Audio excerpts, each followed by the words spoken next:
banaanbax lagu taageerayay ra'iisul wasaaraha magacaaban ee xukuumadda federaalka Soomaaliya mudane Xamse Cabdi Barre oo si gaar ah uga soo jeeda degmada Afmadow ee gobolka Jubbada Hoose ayaa ka dhacay barxadda weyn ee degmada Afmadow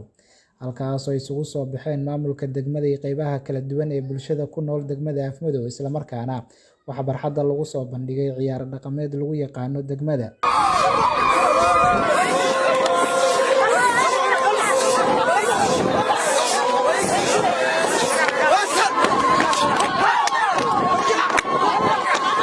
qaybihii kala duwanaa ee halkan isugu soo baxay ayaa wajiyadooda laga dheehan karay sida ay ugu faraxsan yihiin in madaxweynaha Jamhuuriyadda Federaalka Soomaaliya mudane Xasan Sheekh Maxamuud uu magacaabo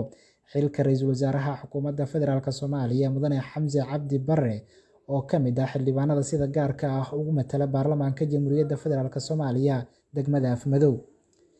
qaar ka mid ah dadkii ka soo qayb galay banaanbaxa ayaa ka hadlay sida ay u arkaan magacaabista mudane Xamse Cabdi Barre loogu magacaabay xilka ra'iisul wasaaraha xukuumadda Federaalka Soomaaliya.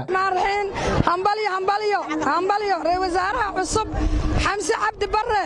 guul baan leeyahay hawsha iyo xilka culus ee lagu dhiibay Ilaahay kula garab galo kolay nin adag baa tahay oo nin aqoon la tahay oo laguguma xilqamay inaad ka soo bixi walla maartay waa shakila.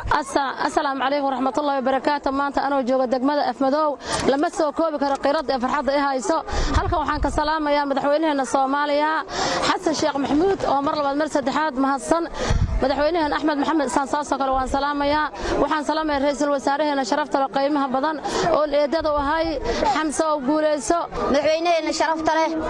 mudane Xasan Sheekh Maxamuud aad baan ku hambalyeeynaa mudane madaxweyne waa mahadsan tahay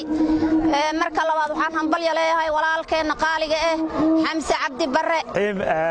waxaan halkan ooga hambalyeeynaa ra'iisul wasaaraha 22aad ee Jamhuuriyadda Federaalka Soomaaliya uu madaxweynaha dawladda federaalka Soomaaliya Xasan Sheekh Maxamuud u magacaabay xilka ra'iisul wasaarenimo mudane Xamse Cabdi Barre waxaanu leenahay ra'iisul wasaare Ilaahay ha kula garab galo mas'uuliyadda culus ee lagu igmaday. Dr. Xasan Mursal agaasimaha caafimaadka ee degmada Afmadow ayaa dhankiisa soo dhaweeyay ra'iisul wasaaraha magacaaban ee xukuumadda federaalka Soomaaliya. maanta waa maalin weyn bay noo tahay degmada Afmadow baan joognaa waxaan aad iyo aad ugu mahadnaqaynaa madaxweynaha Soomaaliya Mr. Xasan Sheekh ha guuleystaan leenahay waxaan kaloo aad ugu mahadnaqaynaa Xamse Barre oo ah ra'iisul wasaaraha cusub ee 22aad ha guuleysto dawladda Xasan Sheekh ha guuleysato degmada Afmadow oo soo bax weyn sameysay gadaasheeda wax baabuur taaganaaga waa magaaladii dhannayd waxay soo dhaweynaysaa madaxweynaha cusub Mr. Xasan Sheekh iyo ra'iisul wasaarihiisa Xamse Barre oo ku dhashay degmada Afmadow iyo Kismaayo ha guuleysto waa guul baan leenahay waa guul aad baan ula shaqeynaynaa aad baan soo dhaweynaa. ugu dambeyntii gudoomiyaha golaha deegaanka ee degmada Afmadow Maxamed Amiin ayaa madaxweynaha Jamhuuriyadda Federaalka Soomaaliya mudane Xasan Sheekh Maxamuud iyo ra'iisul wasaaraha cusub mudane Xamse Cabdi Barre ugu baaqay inay la yimaadaan siyaasad degan isla markaana ay wax ka bedelaan wixii hore uga soo qaldamay sidoo hadalka u dhigay. nasiib darro 5 sano u dambeysay wadadii waa laga leexday waxay noqotay nidaam yar adag oo xaq jir ah ama dictator ah ama kalitalis ah inuu Soomaaliya si dhib yar u gacanta u galay nasiib wanaag tii marka maanta waa laga baxay waan ogsoonahay wadanka waxa ka jira caqabooyin fara badan oo aan hal mar waxba laga qaban kareynin laakiin in lagu noqto nidaamkii ama wadadii qorisu dhiibka ahayd oo cid walba marka ay timaado ay dawladnimadu halka ka sii wado kaasa lagu laabtay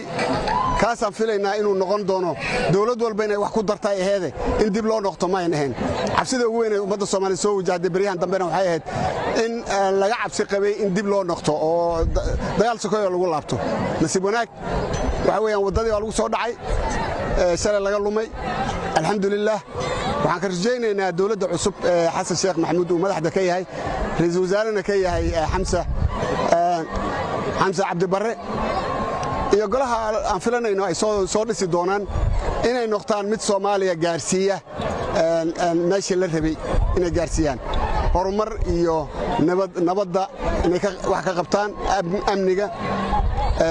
horumarka xiriirka caalamiga shaqo abuur iyo dhaqaale iyo systemka dawladda loo sii adkeeyay oo uu sii socday wada shaqeeyaan gobolada ama dawlad goboleedyada iyo dawladda federaalka wada shaqayn fiican ay yeeshaan waxyaalaha aan ka rajaynayno oo aan aad uga rajaynayno waa taas marka waxaan leenahay awguriyo xaflad wanaagsan banaanbax wanaagsan iyo niyad sami wanaagsan iyo Soomaalinimo waana mahadsantiin Kamaal Maxamed Axmed Kaynaan idaacadda Radio Kismaayo codka Jubbaland degmada Afmadow